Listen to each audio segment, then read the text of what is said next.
Doctor Alcerro, se le solicita ingrese en este momento al estudio de grabación del Centro Médico Hondureño, donde en unos momentos dará inicio la sesión posturno, el primer podcast médico de Honduras.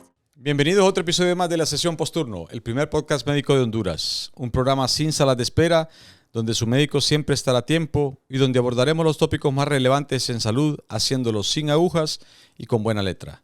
Yo soy su anfitrión, el doctor Alcerro, y este día tenemos como invitado al doctor Lena Rodríguez, con el cual abordaremos un tema súper interesante, que es el dolor abdominal y particularmente cuándo operar. Este programa llega a ustedes gracias al patrocinio exclusivo del Hospital Centro Médico Hondureño, por generaciones su hospital. El doctor Lena Rodríguez, médico cirujano, con entrenamiento adicional en laparoscopía de la Universidad Nacional Autónoma, con una experiencia aproximadamente de unos 10 años allí en apoyo con el Hospital Escuela Universitario, urgencias quirúrgicas, gastrocirugía y cirugía colorectal, instructor de ATLS, que es todo aquello relacionado al trauma avanzado al soporte de vida, y con mucha experiencia también como docente de la Universidad Católica de Honduras y ad honorem también en el posgrado de Cirugía General de nuestra universidad. Doctor Lena Rodríguez, bienvenido, un gusto tenerlo aquí con nosotros. Muchas gracias, doctor Alcerro. De verdad, muy agradecidos por la invitación, al Centro Médico también. Y pues bueno, platicar de un tema que es muy importantísimo, que la población se vaya educando sobre lo que es el dolor abdominal, una patología que puede sacarnos un susto, ¿verdad? Y que si no se trata a tiempo puede tener complicaciones que pueden ser muy graves para la salud. En definitiva, el dolor abdominal, hay un sinfín de causas de lo que pudiera expresar que va a dar algún dolor abdominal, pero de alguna manera existe alguna, si lo podemos decir, una clasificación gruesa del dolor abdominal en sí, o lo dividimos, no, mira, hombre es una cosa, mujer es otra cosa, o más o menos en general, cuando hablamos de dolor abdominal, o ¿qué es lo que pudiéramos decir que sería lo que se estaría afectando? Cuando estamos hablando del dolor abdominal, estamos hablando de la cavidad propia del abdomen, sí, dentro de la cavidad. ¿Okay? En algún momento de nuestra vida hemos cursado más de alguna persona con dolor abdominal, y por tal razón, pues, nos causa cierta angustia, ¿verdad? El dolor abdominal, según la Organización Mundial de la Salud, pues es una experiencia sensitiva desagradable que se asocia generalmente a una lesión real o a una potencial lesión, ¿verdad? Sí. Extrapolándolo al abdomen, pues eso es una experiencia desagradable que tenemos dentro de nuestro abdomen, ¿ya? Y que tiene una causa. La causa, pues eso va a depender de dónde se localice, el tiempo de evolución, cómo se va comportando, qué cosas nos hacen mejorar, qué cosas nos hacen empeorar. En ese sentido, pues el abdomen agudo, para grueso modo, para que la gente lo entienda, puede ser agudo o puede ser crónico. Ok, entonces hablamos de dolores que me dura poco o que tenga poco tiempo de tenerlo, y un dolor que tengo más tiempo de tenerlo, que es más o menos cómo lo clasificaríamos de acuerdo al tiempo. Ahora, claramente hay una diferencia entre si el dolor viene de un órgano, digamos, que es sólido, claro, y la diferencia también si el dolor viene de un órgano que es hueco, digamos. Entonces, ¿cómo son diferentes? Bueno, la cavidad abdominal, pues dentro de nuestro abdomen tenemos los órganos sólidos, que te lo menciono correctamente, que son el hígado, el páncreas, el vaso, ¿verdad? Que los riñones, incluso que está en el recto peritoneo, que es la parte posterior de nuestro abdomen, y pues causa un dolor totalmente diferente a lo que es la víscera hueca, ¿verdad? Generalmente la víscera hueca causa dolores más cólicos, más de forma aguda, más de aparición rápida, sí, y que nos puede angustiar más, inclusive. Más que todo el dolor, lo que es por órganos sólidos es más sordo, más punzante, ¿verdad? Okay. Y pues eso va relacionado a múltiples causas que vamos a estar tocando. Ok, y ahora, claramente, por eso le mencionaba al inicio, hay una diferencia entre los dolores abdominales del hombre y de la mujer. Sí. Porque inclusive hay una cierta diferenciación ahí. Por supuesto, obviamente, pues como tenemos de conocimiento, la mujer tiene aparato reproductor femenino, en Sí. este caso útero, tiene trompas, tiene ovario, Claro. ¿verdad? Y pues el dolor de las mujeres pues tiende a ser más, en ese sentido tiende a ser más pélvico, Ok. ¿verdad? Obviamente también existe diferencias en los grupos etarios, ¿verdad? Los diferentes comportamientos en diferentes poblaciones. Ejemplo, los niños es más difícil. Ok. Más difícil saber porque el niño, especialmente los niños menores de 5 años, son más difíciles de que ellos te logren manifestar. Me duele aquí, me duele Claro, allá. ni identificar el sitio exacto. Él anda más Claro. irritable, más Sí. inquieto. Se manifiesta incluso hasta de otra forma. Se puede manifestar con vómitos, distensión y ellos no. Ok. ¿Verdad? Pregunta en esa dirección. Ahora, ¿hay dolores abdominales que son únicos síntomas de presentación que uno puede decir, mira, si solo es dolor, pudiéramos pensar en estas cosas? Cuando va acompañado de alguna otra cosa, lo inclina uno a otros diagnósticos. ¿Existe alguna manera de clasificarlo así o generalmente? Claro que sí. Generalmente los dolores abdominales los catalogamos entre agudos y crónicos. Y pues el agudo es aquel dolor súbito Sí. que nos da en el abdomen y que tiende a sacarnos más preocupación, ¿verdad? Porque es un dolor que nos causa angustia y pues si está asociado a alguna patología, pues él se va a acompañar de síntomas y signos Ok. que nos pueden decir que hay peligro dentro de la cavidad abdominal. En cambio, los que son los dolores crónicos son aquellos que vamos experimentando durante varias semanas, varios meses incluso, y que lo hemos experimentado y que por momentos remite, o sea, se quita y por momentos vuelve. Que normalmente estaríamos hablando de algo que va y viene, digamos. Exactamente. Digamos, dentro de lo agudo, podemos mencionar lo que es la apendicitis aguda. Ok. La apendicitis se puede acompañar de fiebre, de palpitaciones. Igual puede ser que no haya. Exactamente, puede ser que no haya. Exactamente. Y yo en algún momento leí que muchos viejitos se presentan solamente tal vez con dolor y a veces ni siquiera. O sea, que es una cosa que puede ser la presentación tan diferente que no hay como algo marcado que uno diga, mira, si estás con estas características, este es tu diagnóstico. Exactamente. Bueno, los ancianos, de hecho, pues tienen una reserva inmunitaria muy baja, ¿verdad? Ujú. Ellos tienden a manifestar el dolor de forma diferente, igual que los niños. Pues. Sí. Entonces, igual también son los obesos. Entonces, en ese sentido, pues las personas ancianas hay que tener un poquito más cuidado, igual que los niños, para cuando nosotros vamos a hacer una evaluación clínica, ¿verdad?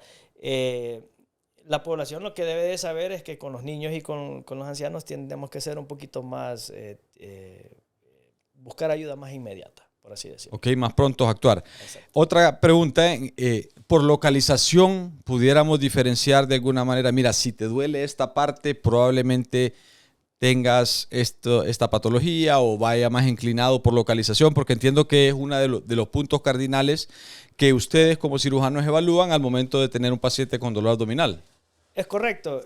Nosotros en la parte médica, en el término médico, en la parte semiológica, nosotros dividimos en 9 cuadrantes el abdomen. Okay. Sin embargo, yo cuando estoy educando a la población dentro de mi consultorio, ya sea en la parte pública o en la parte privada, les trato de dividir el abdomen en 4 cuadrantes nada más, ¿verdad? Okay. Yo le digo, si a usted le duele del ombligo para abajo en la parte derecha, usted vaya pensando que puede ser una posibilidad que sea apendicitis aguda. Claro. Que si a usted le duele la parte superior del abdomen, ya usted vaya pensando que puede ser la vesícula. Okay. ¿Verdad? Si a usted le duele el centro, que es donde se localiza, puede ir pensando más que es todo en estómago, páncreas. Y las otras estructuras en el lado izquierdo, pues vamos pensando más en una patología colónica. Eso de alguna manera como cosas más frecuentes, digamos. Sí. Dentro de los dolores más frecuentes que tenemos en la cavidad abdominal, pues tenemos las gastropatías, es común, ¿verdad? Que sí. tengamos gastritis aguda, gastritis crónica. Sí. Podemos presentar síndrome de intestino irritable, ¿ya? Okay. Que es una colitis. También pues podemos presentar otras patologías en el colon, ya que puede ser asociada ya de forma más crónica, ¿verdad? Son sumamente raras como el Crohn o el CUSI, que se van acompañando de otros síntomas. Sin embargo, lo más frecuente son las gastropatías y las patologías del colon, que son como el colon irritable, constipación y estreñimiento. Y en ese proceso, normalmente, entrando en el tema de decir cuándo operar, decir, vamos a hablar de que gastropatías es como lo más común. Me duele la boca del estómago, empecé con ardor o sensación de llenura, tal vez un poquito de reflujo o esa sensación amarga o dolor detrás del esternón, y empiezo a estudiarme, pero claramente no todo es de operar. No. Entonces, ¿dónde está la diferenciación? ¿Cuándo ese dolor, que que es de los más comunes que encontramos afuera, se convierte en un dolor que ya, mira, necesito una intervención quirúrgica o necesito una operación? Cuando ya se rompe la víscera. Sí, ya ahí lo catalogamos como un abdomen agudo. Ok. El abdomen agudo es un diagnóstico prácticamente sindrómico que tiene como síntoma principal el dolor abdominal, ¿verdad? Sí. Si bien es cierto, hay abdómenes agudos que no son quirúrgicos, ¿verdad? Pues la mayoría tienden a ser quirúrgicos. Digamos lo que tú acabas de mencionar, que puede ser por varias cosas. Puede ser por inflamación, Ok. infecciosa, como tenemos la apendicitis, una colicistitis aguda que es por cálculos o piedras en la vesícula que se enclavan y producen dolor, distensión de la vesícula y Ok. pues obviamente pues ya se vuelve quirúrgica. Lo que tú mencionaste sobre el estómago, una úlcera péptica perforada, aquellos pacientes que están tomando crónicamente medicamentos para el dolor Okay. de forma no controlada y pues se perfora, se hace una úlcera, ya sea en el estómago o en el duodeno, ¿verdad? Y de esa forma pues ya se vuelve quirúrgico. Igual el colon se puede perforar. En nuestra población pues existe mucho lo que son los parásitos, ¿ya? Sí. Tienden a provocar también ciertas perforaciones, algunos incluso tienden a inflamar el marco colónico y producir una patología que puede incluso hasta simular un abdomen agudo. Ok, en ese paso, digamos, o en la determinación de cuándo operar, hay algunas cosas que se pueden hacer previo a decir, no, ya no puedo más, esto está por estallar. Me refiero porque en algunos casos he visto que a veces, en el caso de una obstrucción, por ejemplo, ya sea por las causas que pueden haber, que estoy seguro de muchas, entiendo algunas veces les ponen algo previo para ver si descomprimen un poco y se quita esa obstrucción o se libera, o en realidad no sé cómo es el proceso, pero que generalmente hay opciones antes de necesitar o llegar al extremo de una operación. Claro, lo importante, vaya, en el asunto de la obstrucción intestinal, pues sí, nosotros primero vemos si el paciente tuvo cirugías previas, no las tuvo, Claro. ¿verdad? La otra causa ya ir pensando más allá en un paciente de mayor edad. Nosotros decimos si hay una obstrucción, pues vamos pasando más que todo en tumores, cáncer, ¿verdad? Que pueden estar produciendo eso, buscar hernias, Ok. que estén produciendo obstrucciones intestinales, también pueden haber cosas congénitas dentro del abdomen, tal vez una malformación que haga que el intestino se retuerza, por así decirlo. Sí. ¿Ya? Entonces eso lo puede hacer quirúrgico. Sin embargo, nosotros hacemos medidas primero médicas para tratar de descomprimir lo que tú dices. Sí. Pero al final y al cabo, pues la clínica va a estar ante todo, ¿ya? Y posteriormente, pues con el advenimiento de la tecnología, pues, podemos hacer una tomografía abdominal para tratar de descartar otras situaciones, ¿ya? Ok. Me duele la barriga. Me presento con el dolor exclusivo. Normalmente, ¿qué es lo que sugieren que sigue como siguiente o paso a hacer?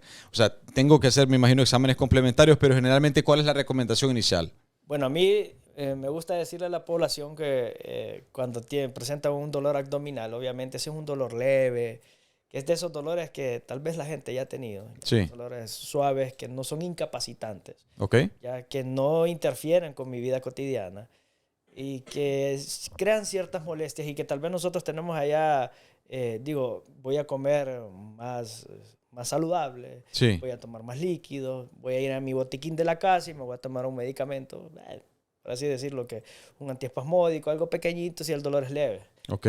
Pero en este caso yo le digo a la población que si el dolor sigue siendo insidioso, me está volviendo incapacitante, ya no me está dejando hacer mis labores cotidianas de forma normal, pues lo mejor es buscar atención médica. Ok. ¿Verdad? Buscar atención médica porque se puede tratar de un abdomen agudo, ¿ya? Y evitar de que un apéndice se perfore, que una vesícula se complique, que una úlcera péptica que se haya perforado no la atendamos a tiempo puede ser letal para la vida del paciente. Por eso es mejor cuando ese dolor se vuelve más insidioso, es mejor buscar la atención médica, ¿verdad? Y claramente, dentro de estas cosas que producen dolor abdominal, hay ciertas que van a tener, o mejor dicho, lo delicado alrededor de esto es que el contenido del intestino, Claro. o sea, cuando se derrama, intoxica y quema, más en realidad es el daño químico de todo lo que se encuentra dentro del intestino al salir. Por supuesto, nosotros tenemos varias reacciones dentro de nuestra cavidad abdominal. Existe un peritoneo. Sí. El peritoneo es la capa que reviste lo que son todos los órganos que están dentro de la cavidad. Y pues cuando hay inflamación, ¿verdad? Ya sea que se inflame por un aspecto infeccioso como una apendicitis, Sí. una enfermedad pélvica inflamatoria en las mujeres, Ok. ¿verdad? O una úlcera péptica perforada, ya sea químico, que eso lo da la úlcera péptica, o ya sea material fecal o intestinal, pues eso va a producir una irritación que el paciente ni siquiera logra respirar bien, no puede caminar bien, caminan encorvados, Sí. empiezan a presentar fiebre. Ok.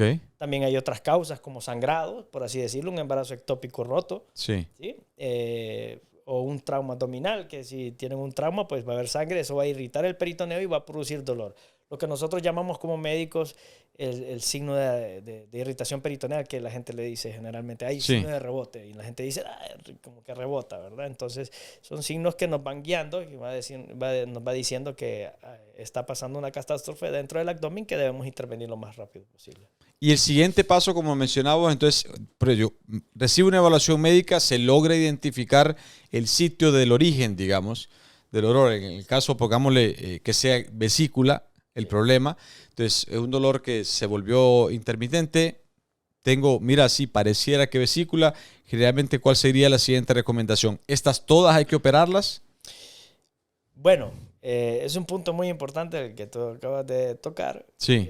Varias veces me he encontrado con pacientes que me dicen, no, es que cierta persona me dijo que tenía cálculos en la vesícula, pero que si yo no presentaba dolor, pues realmente no había que hacer absolutamente nada más que solo vigilar. Sí. Bueno, de hecho sea de paso, hablando solo específicamente de lo que tú me acabas de mencionar de la vesícula, que el 40% de los pacientes logran tener algún tipo de complicación. ¿Qué tipo de complicaciones pueden tener en la vesícula? Que se pueden tornar agudas. Eso quiere decir que el cálculo se traba en la salida de la vesícula, Claro. empieza a inflamar a la vesícula, obviamente se está produciendo moco dentro de ella, bilis, ¿verdad? Porque ella lo que hace es almacenar bilis, Sí. que viene del hígado, se empieza a distender, llegan las bacterias comunes que viven dentro de nuestra vía biliar y empiezan a infectar la vesícula, ya se pone con pus, ¿ya? Y se pone gangrenosa la vesícula y tiene la opción de incluso hasta perforarse. La otra es que un calculito de eso se salga, y un cálculo de esos al salirse de la vesícula ya nos produce que nos pongamos amarillitos, un síndrome ictérico obstructivo, que Claro. como que fuera hepatitis. Ya la gente dice, no, es que tiene hepatitis. Sí, se ponen amarillitos, hacen pupú blanco y hacen su orina de forma muy oscura. Claro. Entonces ya se complica la cuestión, porque un cálculo se salió, ya necesita doble cirugía, ¿ya? Necesita también, ya es doble complicación, ¿ya? Que puede existir. Obviamente vamos a ir tratándola. Otra que se pueden formar fístulas, se pueden comunicar con fístulas es la comunicación entre dos tejidos, ¿ya? Que no debería de existir normalmente. Sí. Normalmente, y también eso lo puede producir. O incluso que vaya a formar una pancreatitis, ya que un cálculo de eso vaya y se vaya a meter cerca de los conductos del páncreas y nos produzca una pancreatitis. Y la otra, que les digo yo también, que el 1% de los pacientes que tienen cálculos en la vesícula desarrollan cáncer de la vesícula. Eso quiere decir que de 100 vesículas que yo saque, una va a presentar el estudio histopatológico como que reportada por cáncer. Y inversamente proporcional a eso, el 95% de los pacientes que tienen cáncer de la vesícula tienen el antecedente de haber tenido cálculos. Ok, O piedras. Y explicarle a la gente, porque muchas de las cosas que normalmente suceden es, bueno, entonces ¿para qué la tengo? Y eso en la dirección, no solo de la vesícula, si la terminamos quitando y funcionamos sin ella, igual el apéndice, sí. Entonces, tratar de hacerle entender que, bueno, en algún momento tuvo una buena función. Claro, la vesícula realmente, ¿para qué se encarga? Para almacenar la bilis. Y la Sí. bilis lo que hace es degradar la grasa. Claro. Para que la gente nos entienda, Claro. se trata de comer la grasa.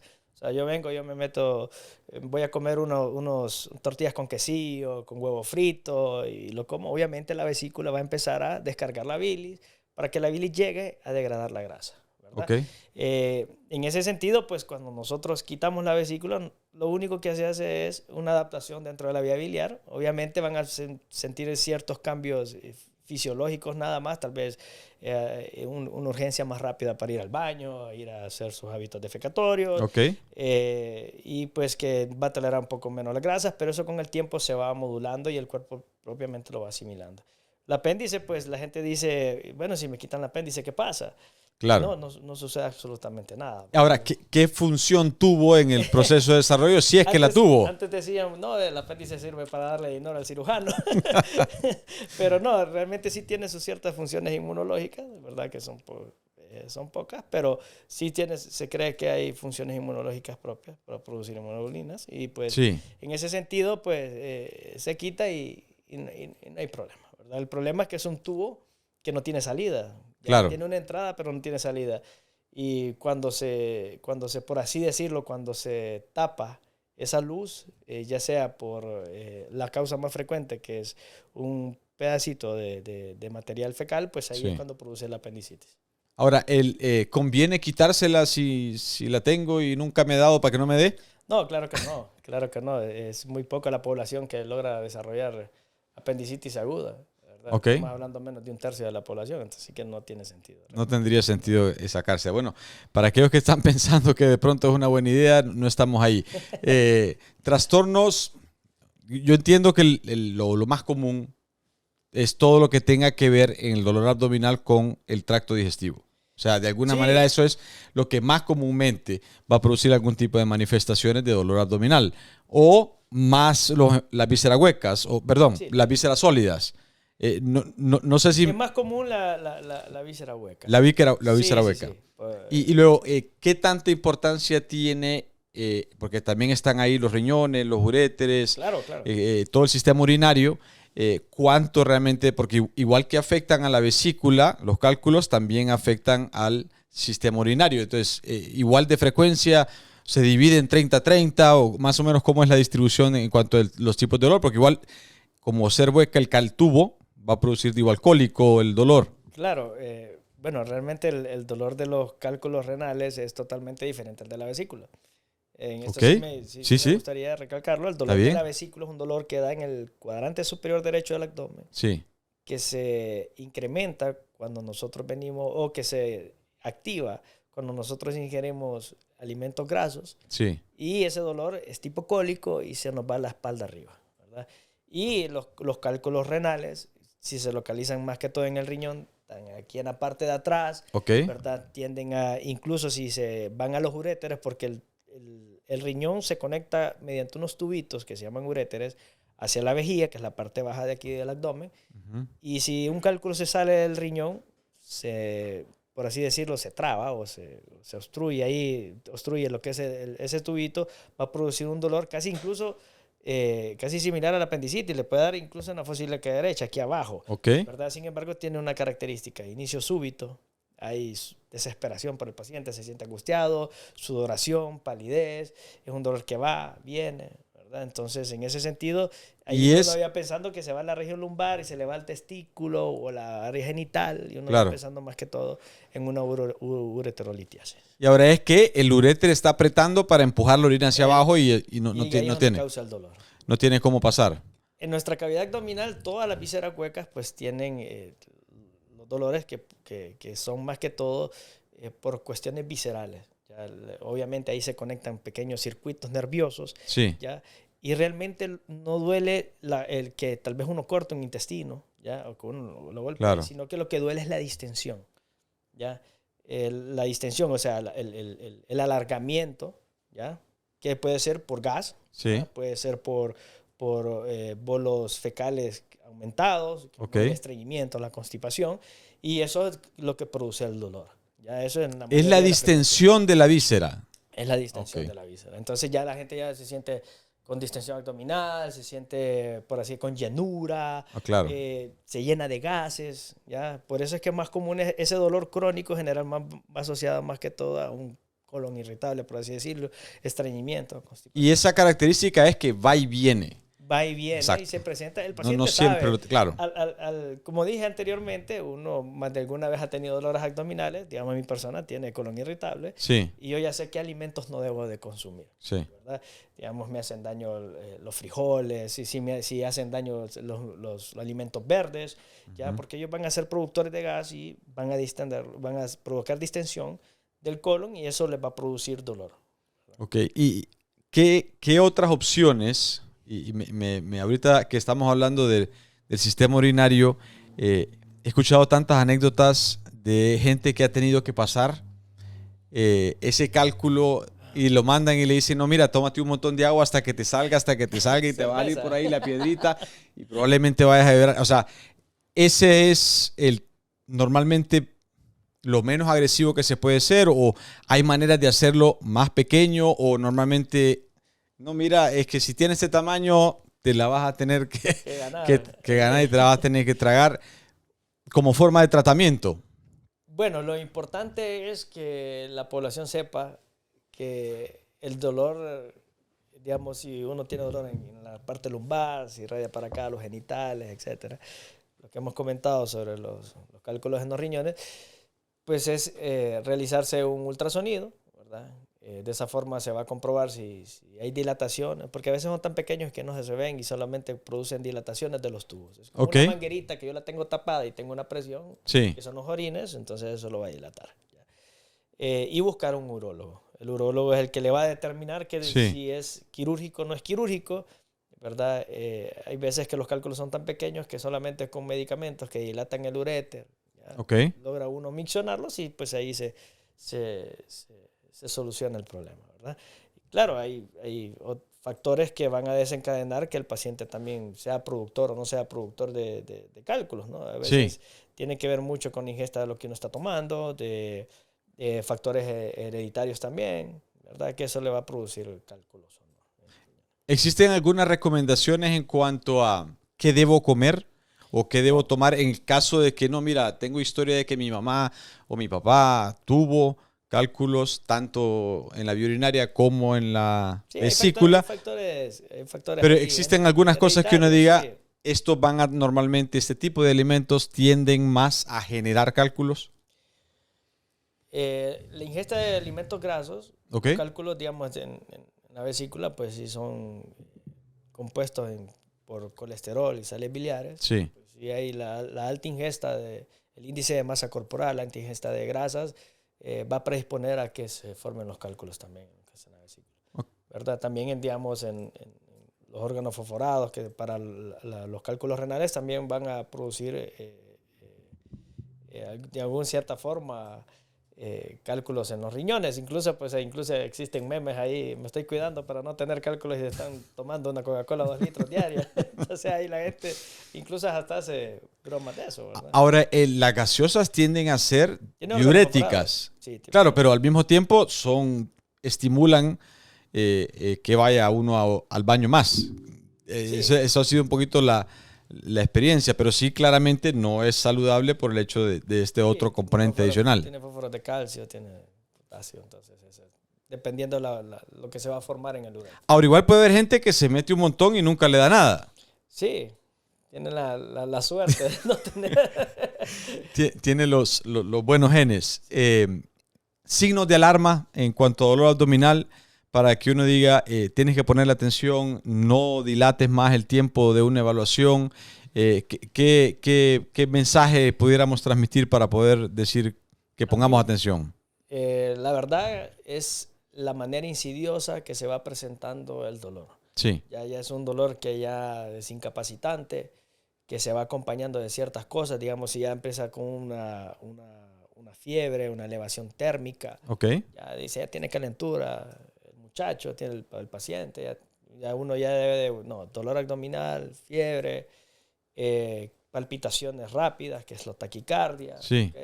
Ya nosotros ya debemos de pensar náuseas, vómitos, obviamente como tiene comunicaciones nerviosas, eso va a producir náuseas, vómitos también. Entonces ahí en ese momento me parece que el paciente debe de buscar la ayuda lo más rápido posible. También el tiempo de evolución, siempre les digo, no dejar pasar más de 12 horas con un dolor que no se ha calmado, que ha sido insidioso, ¿verdad? Lo mejor es buscar la ayuda de un médico para que le logre hacer el diagnóstico, ¿verdad? Es decir, no, si le duele abajo, en el abdomen abajo, apendicitis. O una persona mayor de 40 años y le duele en el lado izquierdo, pensar ya más en diverticulitis. Sí. Son saculaciones que se forman en el colon. Yo le digo a la gente, son como chichotes que se producen en el colon, que generalmente van los pacientes mayores de 40 años y ya si tienen más 50 y tienen dolor abajo, ya es incapacitante, dolor, que no pueden casi ni caminar, pues lo mejor es buscar la ayuda de un cirujano, ¿ya? Y que se le diagnostique de forma oportuna para ver qué tratamiento hay. Ahora, en el caso de lo que menciona que usualmente en gente mayor los divertículos, ¿todos vamos a llegar a tener ese problema? O por debilitamiento, pues entiendo es debilitamiento de alguna manera de la pared que se sacula. Exacto. Entonces, ahora, por vida, por uso, por tantas veces que ha pasado material por ahí, existe la posibilidad... Depende mucho también de las dietas, eso. Claro, ok. Aquellos pacientes que han tenido estreñimiento, que han tenido tal vez colon irritable, y hay factores hereditarios también que nos van a dar la producción. El aumento de la presión intraluminal en el colon hace que se formen ¿cómo se llama? Los divertículos, que son como los chichotes en el colon. Sí. En ese sentido, pues lo que se debe de hacer es tener una vida saludable, una dieta saludable, ¿verdad? Con alta fibra. ¿ya? Okay. Tenemos que comer muchas frutas, muchas verduras, ¿verdad? Y disminuir otros alimentos que nos van a producir un bolo fecal hostil o que nos van a producir gases. El pan, los lácteos, claro. Carnes rojas, el aumento del consumo. Sí, lo más rico de siempre. rojas, sí. Siempre la recomendación es no debes comer lo rico. En ese sentido, pues yo siempre les digo a los pacientes, es que realmente no todo es bueno ni todo es malo. Sí. Lo que pasa es que el abuso es como el alcohol. Si el alcohol se puede degustar, claro, una copa de vino, un par de cervezas, pero si ya lo tomamos en exceso, pues nos va a causar daño a nuestra salud. Lo mismo pasa. Y de llegar a necesitar una intervención quirúrgica o que me tengo que operar porque tengo un dolor abdominal severo, ¿todo mundo se lleva la misma cicatriz, digamos, o hay diferentes opciones de tratamiento quirúrgico? Yo entiendo que va a ser dependiente al final del origen del dolor, pero digo, generalmente todo mundo se lleva una exploración, que es lo que llaman los cirujanos mucho, claro, o no, mira, no, dependiendo, obviamente, tenemos unas nuevas tecnologías, ahora hay robot, y claro, para que nos explique un poco. Pues la medicina en todos sus ámbitos es cambiante, es evolutiva. En este sentido, pues creo que una de las partes más evolutivas es la parte quirúrgica. Sí. ¿Verdad? Antes todo se hacía abierto y entonces decían grandes heridas, grandes cirujanos. Claro. ¿Verdad? Obviamente se trabajaba más cómodo.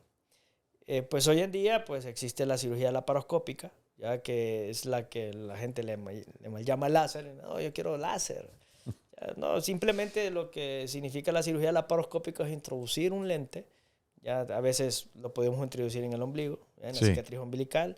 Abrimos, introducimos la cámara y prácticamente le digo a los pacientes como que navegamos dentro de la cavidad abdominal y empecemos a ver todas las estructuras. Digamos, yo localizo, ya está el apéndice. Ah, bueno, excelente. Claro. La busco, introduzco otras pinzas, otros trocar, que miden 5 milímetros, 3 milímetros ahora, son más pequeñas. Okay. La mini laparoscopía, que ya ha surgido nuevamente. ¿Okay? Entonces, se quita el órgano que está afectado. De esta forma, ¿okay? Se puede reparar hernias laparoscópicas, apéndices laparoscópicas, vesículas laparoscópicas, reparar problemas de gástricos como hernias hiatales de forma laparoscópicas, enfermedades de antirreflujo, para las cirugías antirreflujo de forma laparoscópica, acalacias, todo se puede hacer prácticamente casi laparoscópica. Incluso quitar la mitad del colon o todo el colon ya se hace de forma laparoscópica, ¿verdad?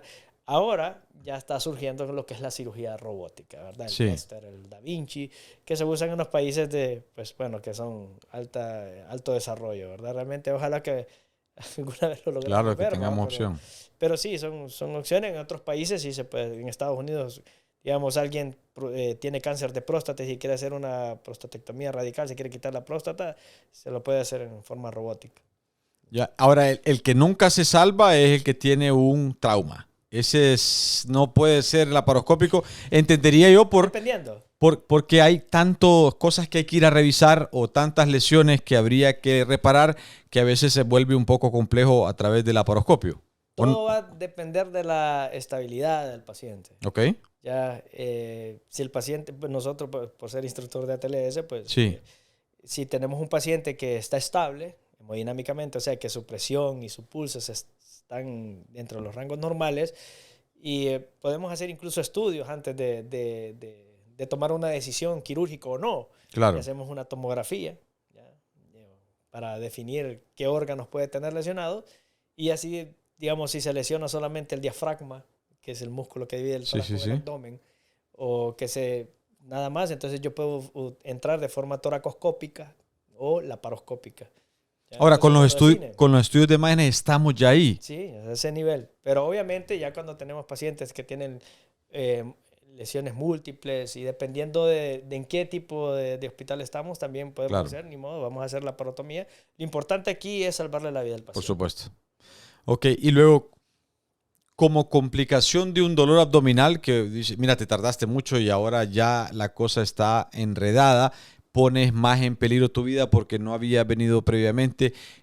Digo, ¿cuál obviamente, que tomando como extremo que puedo perder la vida, pero en el interín, ¿qué pueden ser más riesgo de infecciones? O si me tardé mucho en un dolor abdominal, ¿cuáles realmente las complicaciones que hay que cuidar? Bueno, vamos a poner unas patologías quirúrgicas de emergencia más frecuentes, que es la apendicitis. Si yo me tardo mucho en una apendicitis, ¿ya? Busca ayuda muy tarde, se hace el diagnóstico muy tarde, se perfora el apéndice, ya el material fecal solo se puede quedar en un solo lado. Claro. ¿ya? Entonces causa una peritonitis localizada. Sin embargo, si eso ya se riega toda la cavidad, ya hacemos una peritonitis generalizada. ¿Qué va a pasar con esto? Pues esto ya nos va a pasar al torrente sanguíneo, se nos va a formar una sepsis, va a afectar otros órganos, no solamente la cavidad abdominal, sino que el corazón, ¿verdad? Los pulmones, los riñones, y nos va a provocar una sepsis, después un choque séptico, y que eso nos puede llevar a la muerte. Por lo tanto, es imperativo decirle a la gente de que tiene que buscar ayuda lo más rápido posible.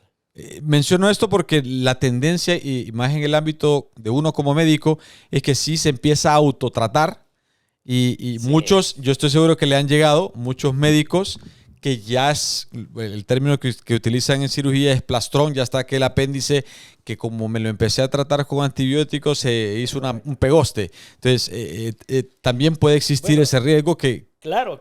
Nuestra población, desgraciadamente, pues, aunque ahora es menos, pero como trabajo en la parte pública todavía aún lo veo. Trabajé muchos años en la parte del materno infantil también. Sí. Recuerdo que llevaban a aquellos niños sobados y purgados. Exacto. Bueno, pues eso, en cierta parte, si no se ha descartado una patología quirúrgica, eso más bien va a agravar la situación. ¿ya? Empeora a los niños, les causa desequilibrios hidroelectrolíticos. ¿ya? Okay. También a los adultos, no creas que no lo llegan adultos también, sobados y purgados, ¿verdad? Entonces, con una patología quirúrgica, y entonces ya eso ya empeora los pronósticos, ¿verdad? En cuanto a lo que nosotros queremos hacer, que es salvarle la vida al paciente. Y en el caso particular que creo que es como lo más temido, cuando se habla de cáncer en cavidad abdominal, normalmente se manifiesta también igual con dolor, pero generalmente tal vez no de esas mismas características, o hay alguna manera de diferenciar, tal vez no, pero creo que cuando uno le dicen cáncer, todo tiembla, ¿no? Claro. Entonces, pensar que ¿cuándo pudiera yo decir que en realidad no importa? Yo le diría vaya a evaluarse, pero... Aquí lo importante es la educación. Creo que todo médico tenemos la obligación de educar a la población qué exámenes se debe de realizar. Casi siempre, las personas que han llegado a mi consulta, en la parte incluso hasta pública, me toman un pequeño tiempo en decirle qué exámenes se tienen que hacer según su edad, ¿ya? Según sus antecedentes. Yo siempre les digo, traten de hacerse un ultrasonido anual. La Asociación Americana de Colon y Recto recomienda una colonoscopia después de los 45 años. Okay. De rutina. 45 años, es de rutina, eso se usa para screening, claro, para detecciones tempranas de cáncer colorectal. Ya, una vez que da manifestaciones un cáncer, pues prácticamente ya su estadio va a estar más avanzado. Aquí lo importante es diagnosticar a tiempo. Ya, un diagnóstico a tiempo en un estadio temprano le salva la vida al paciente. Incluso si si se hace una colonoscopia a un paciente y le detectan un pólipo, que ese pólipo pudo haber transformado en cáncer, y si se lo quitan a tiempo, incluso tiene una resolución bastante alta, casi hasta del 95%. Entonces, en ese sentido, todo paciente mayor de 45 años, se debe hacer una colonoscopia para una detección temprana, y esto lo pueden hacer con un coloproctólogo o con un gastroenterólogo. Y todavía no estamos para recomendar una tomografía a los 50, por decirle algo, o a los 55, como forma de tamizaje, de ver si realmente existe algún problema.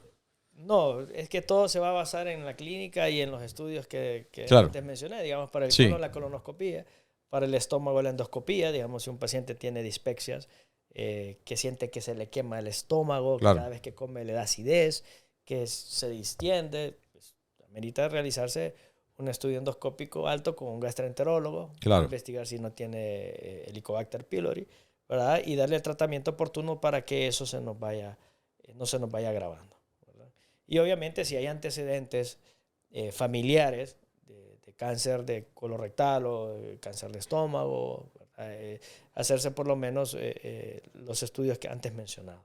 ¿Y dentro de las frecuencias siguen siendo igual las vísceras huecas las que predominantemente van a malignizarse si tuviéramos alguna enfermedad? Sí. O por decir algo, el cáncer de páncreas es más frecuente que de órganos sólidos, que siguen siendo las vísceras huecas los definitivamente los más comunes. Es correcto, así es. Y obviamente, pues, vuelvo a repetir, ya cuando un cáncer se manifiesta, ya es un cáncer que vaya, un cáncer de páncreas, ya cuando el paciente ya se pone amarillo, ¿verdad?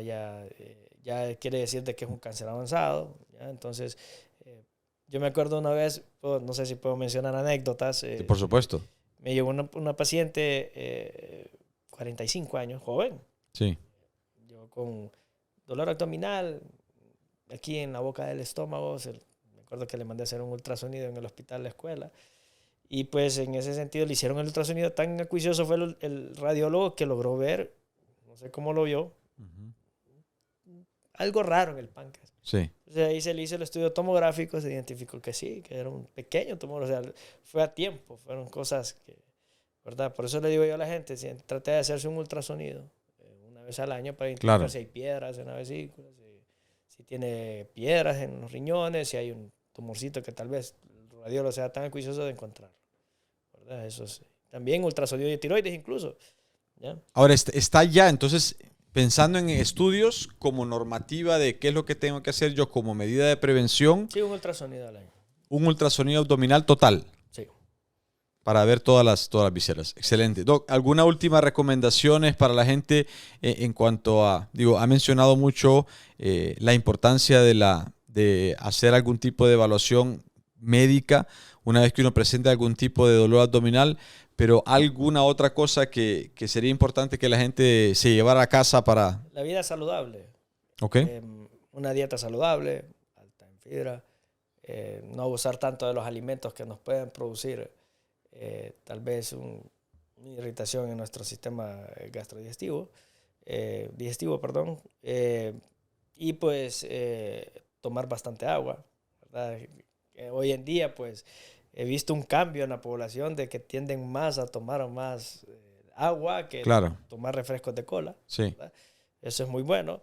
Y bueno, y que ante un dolor pues que ha sido insidioso, que es incapacitante, que busque la ayuda de un médico, ¿verdad? Generalmente caen siempre primero al médico general. Sí. Él es el que nos da la ruta, nos da la guía, ¿verdad? Y él llama, no, esto me parece más algo ginecológico, llaman al ginecólogo, o ellos dicen, vamos a llamar al cirujano, ¿verdad? Si es un evento quirúrgico propio para un cirujano general. Bueno, doctor Lerner Rodríguez, estupendo y gracias por haber estado con nosotros esta tarde. Creo que nos llevamos muchas ilustraciones, particularmente ahora con respecto al manejo y el tratamiento del dolor abdominal. De nuevo, muy agradecido porque haya estado con nosotros y para ustedes allá afuera, hasta la próxima.